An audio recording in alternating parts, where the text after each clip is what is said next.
Hi guys, welcome back. Today I thought we would work on some brush lettering together.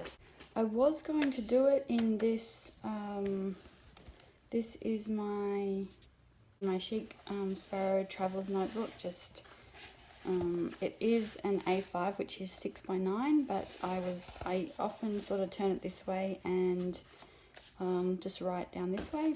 And I actually like this better for landscape. You know, you can get the landscape sort of sketchbooks and notebooks that that open this way, but I just find that a little too long for me at the moment, and so I kind of like doing landscape this way. Okay, so I think we're going to use parchment paper today for this.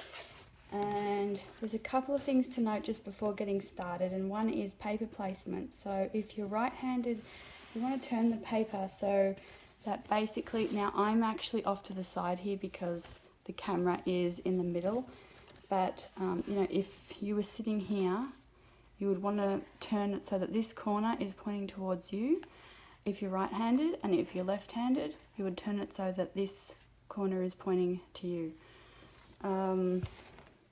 The next thing would then be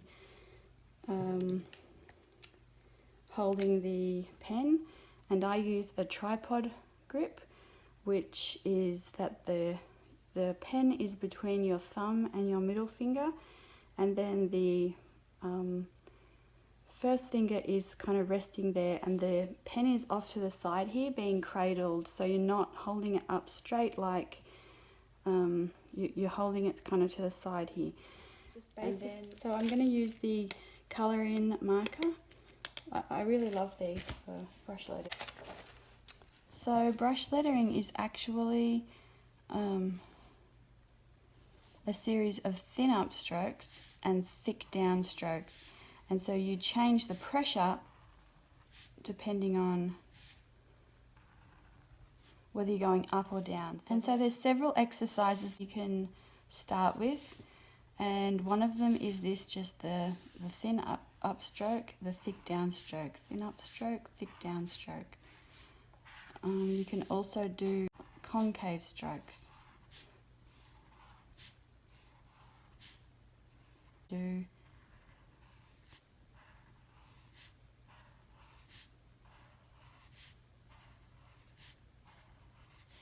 can do ovals.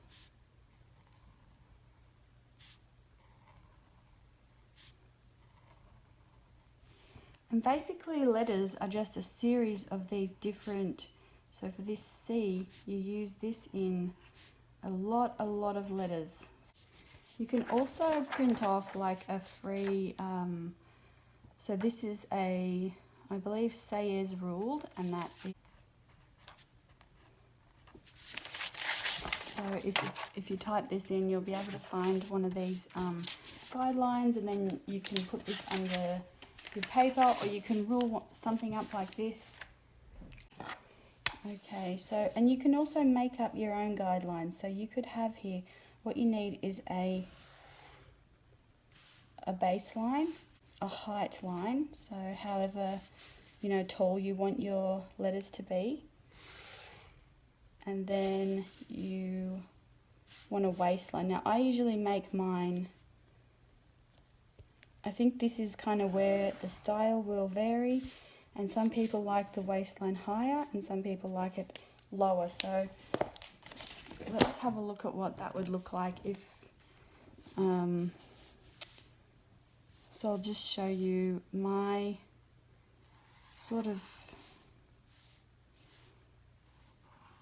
so my sort of take on it is to do sort of a lower waistline and a higher height line, but if you wanted the letter body to actually be taller, you could,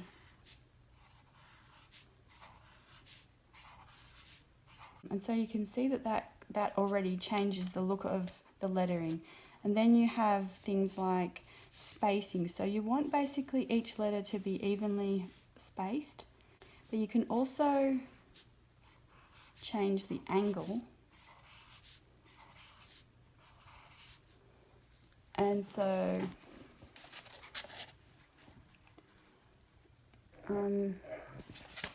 and you can change the size. So there's a few different types of pens that you can use. My favorites are these Marvy ones. And let's just go through and use a couple of these. So, look, I'm sorry this is a bit shaky as well because I'm sort of at a strange angle here. This is the Tombow, so a lot of people really like these Tombows, and every pen will give you a little bit of a different feel, and so you have to kind of work with it and just practice and sort of get used to it. So this is the small Tombow. Is it called a Food Nasenko or something like that? So you can see right here that because this tip is really fine and short, so you're going to get not as much difference there. And then this is the Pitt pen, Faber-Castell Pitt pen, and you get a nice kind of a wider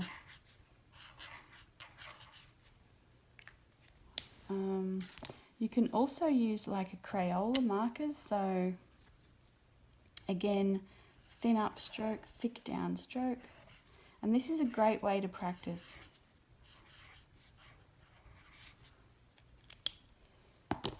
You can use, let's see, Copic markers, which I'm not a huge fan of because of the smell, but I actually love the size markers, and so these are actually also really nice to start with. You get a really fine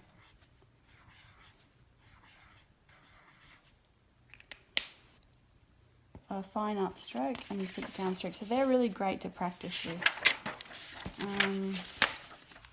Okay, so let's work on the alphabet. I'm just going to write it for you and then we'll talk a little bit about it. So this is the lowercase alphabet, and then I will write the uppercase alphabet.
So my alphabet is kind of personalised to the way I write the alphabet. Just talk a little bit about letter joins. So when you are joining a letter, like you've come up here, but to join it you actually stop, pull your pen off and go, so I'm shaky, sorry, because again I'm at the wrong angle, but again, stop and pull your pen off, and then you're going out this way. So don't be afraid to pull your pen off the paper, and then a lot of these letters like B, D, H, you can actually, like that, you can come right up here.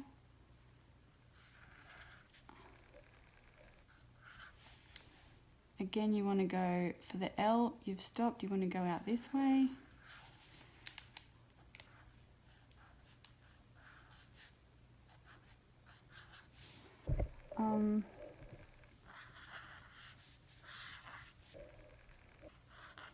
So don't be afraid to take your pen off and yes.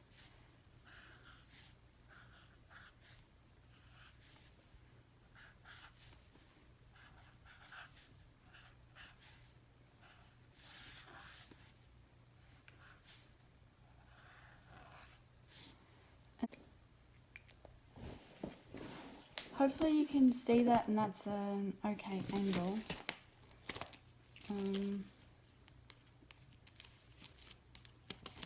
And so for any of these letters, B, D, you can also take the D there, H, K, L. S has a couple of different ways. You can go up like this, you can go like this. So it just depends on what your preference is for that. So one of the main things is, and you can see that I keep mucking up this, and that's because basically you're moving from your arm, and my arm's kind of in a strange position to the paper here, so I sort of can't, I don't have the motion sort of fluid there, but so that's one of the things, is that it's not your, you know, you don't, this should not be uncomfortable to hold. It's very comfortable, and the motion is coming from your arm. So, and also do not be afraid to take your pen off again and change. There are a whole bunch of free practice exercise sheets that you can find on Pinterest or online if you just type that in as well. I kind of find that the best way of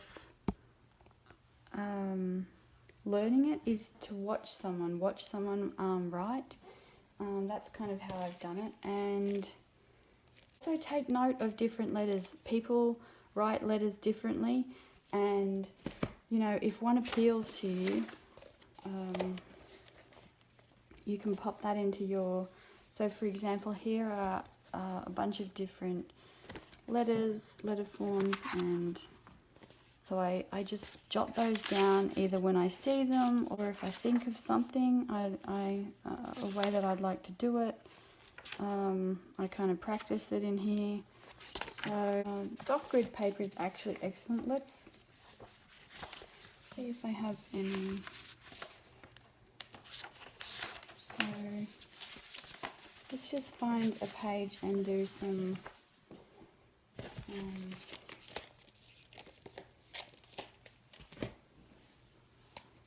so remember at the beginning we talked about having a baseline, a waistline, and a height line. Well, just changing where you position the bottom of the letters sort of here will you can make the word kind of more bouncy. So just show you that here. So say we have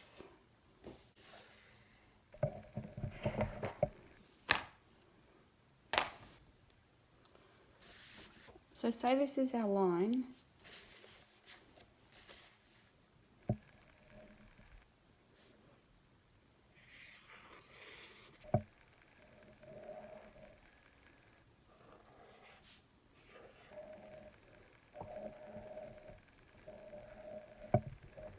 So just by changing where the letters sit on this baseline, you can make the word bouncy, or the script bouncy. So starting some of the letters actually on the line and then tipping them down below. The next one can sit down below, the next one can sit on it.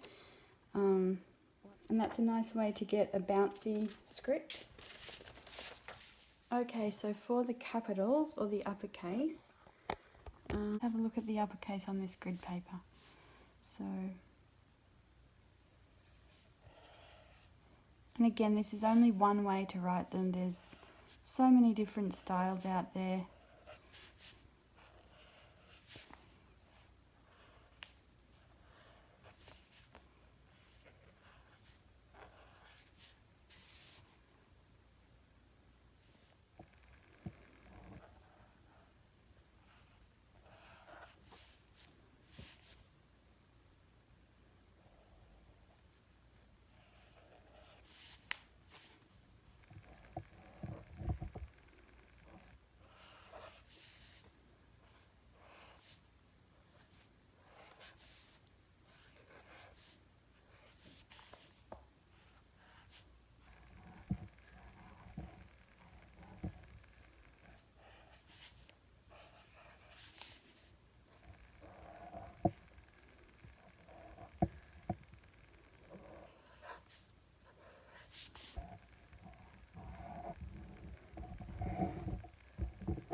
Again, so this is the alphabet according to me at this point, and it may evolve,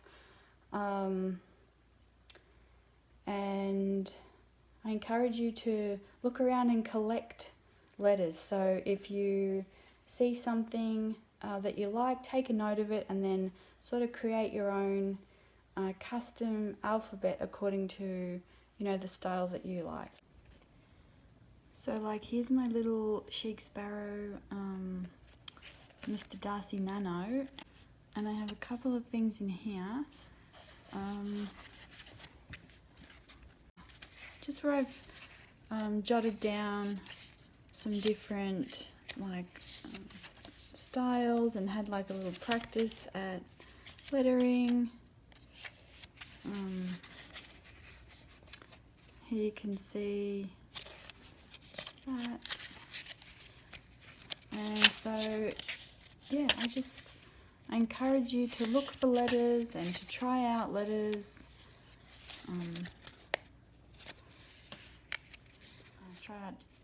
Try out different pens, and